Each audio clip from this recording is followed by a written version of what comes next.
Yeah, so if anyone had any lingering doubts about our government's intention with this new Bill C-10, our Minister of Heritage just said the quiet part out loud.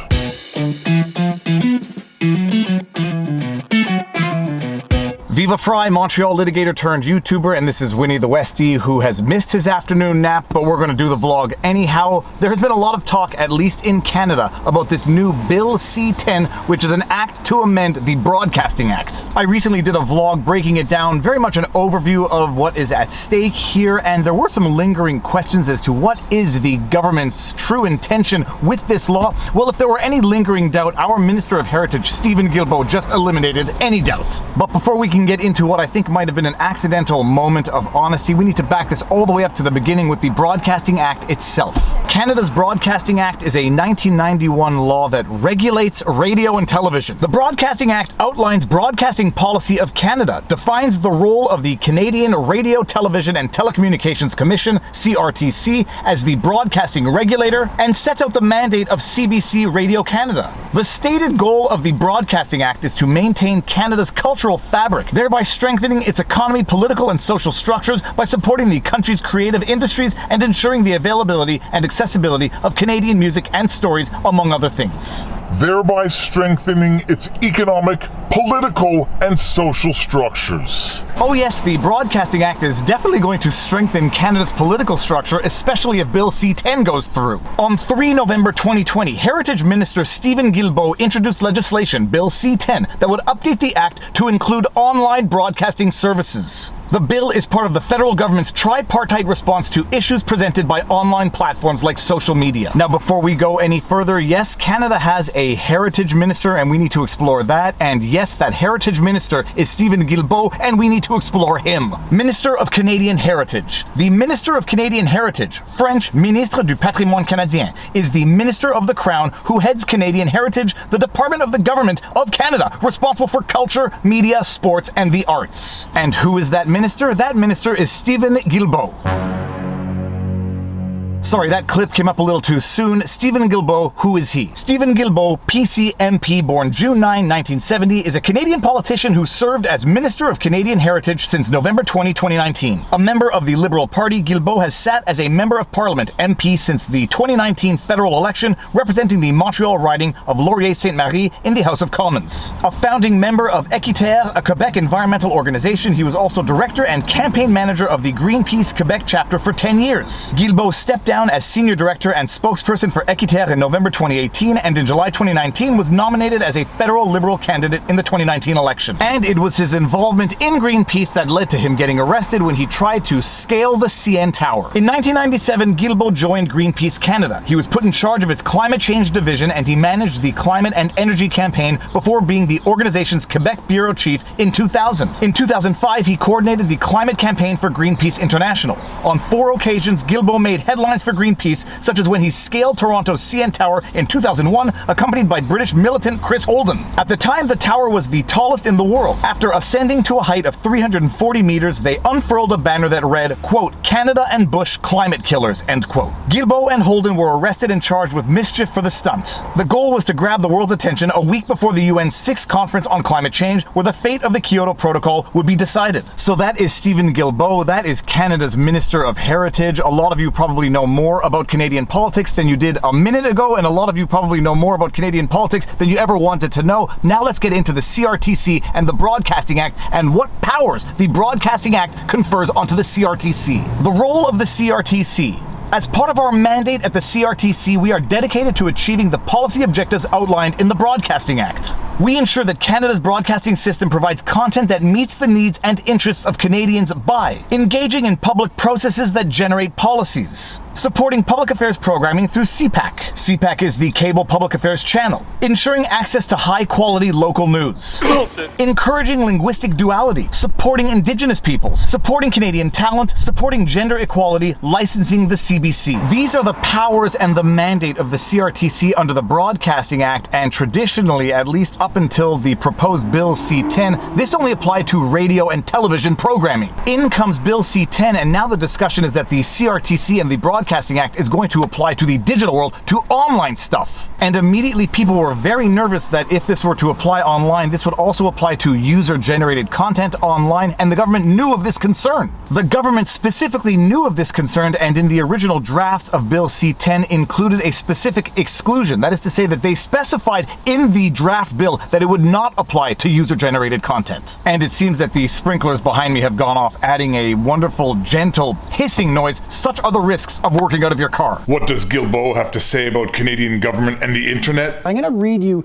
what it says in the report. Links to the websites of Canadian sources of, quote, accurate, trusted, and reliable sources of news with a view to ensuring the diversity of voices. Question, sir. Who will determine what trusted news sources are? The government? Is it appropriate for the government to determine what's a trusted news source?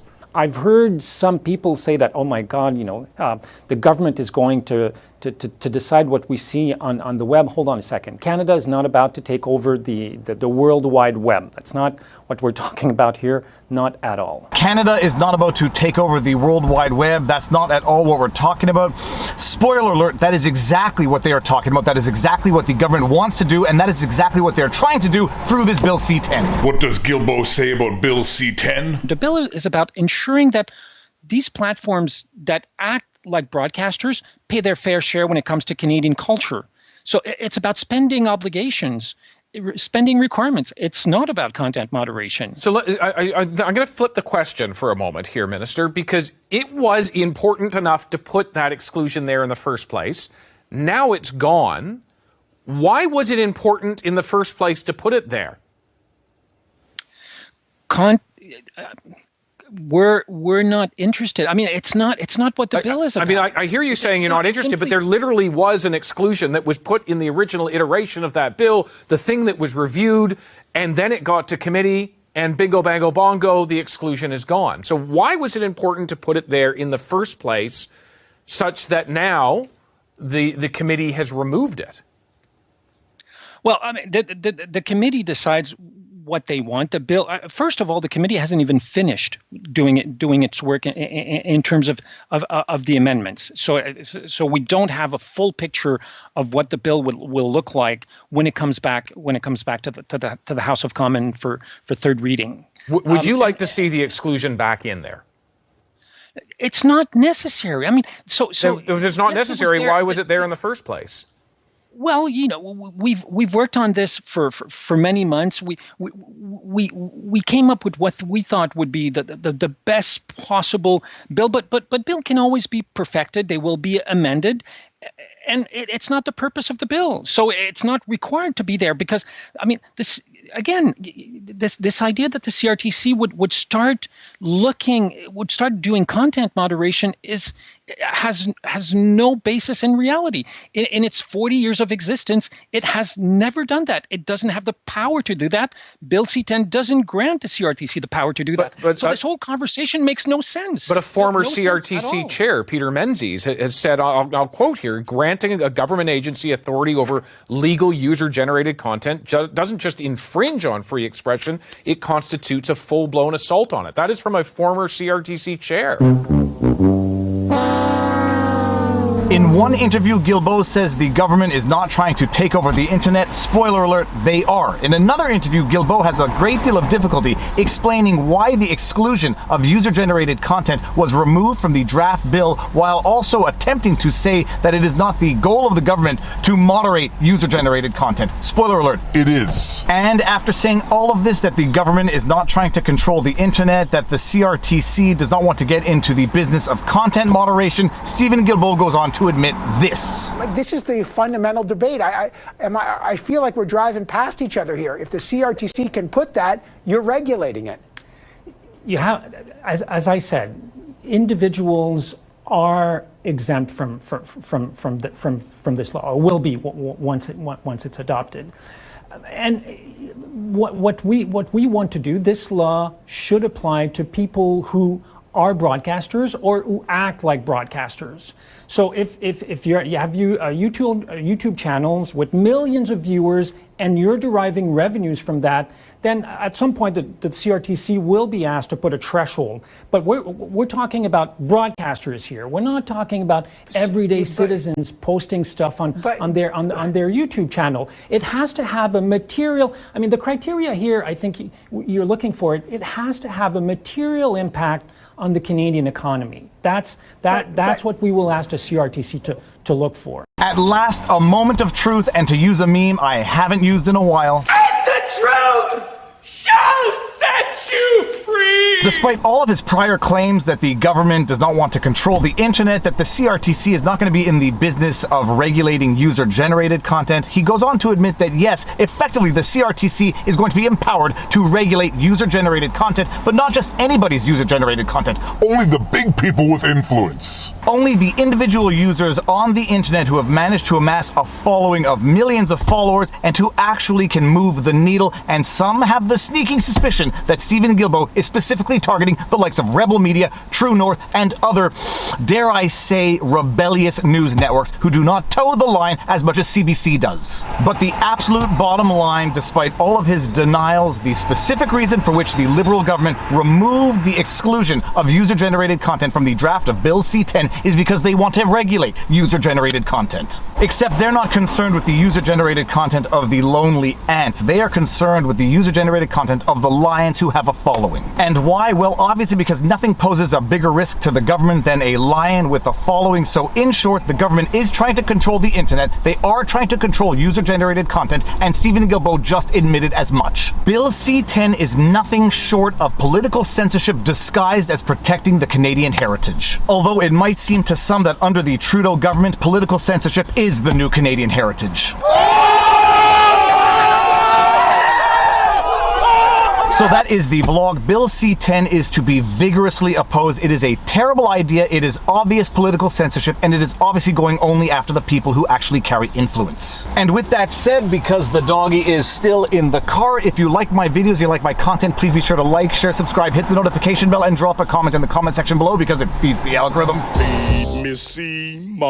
If you want to support the channel, all of the support links are in the pinned comment. We've got PayPal, Patreon, subscribe to our YouTube membership. We've got merch somewhere under here. Robert Barnes and I do weekly live streams every Sunday. We do weekly streams with a guest every Wednesday called The Sidebar. We are also on Locals. It is Viva FraiLaw.locals.com. All of my content is also on Rumble, so you can check me out there. But more important than any of that, take care of yourselves, check in on friends and family, make sure everyone around you is doing well. I love this dog so much. It is not to be understood. What do you say? Mwah. And now you know your vlog. Peace out. Booyah!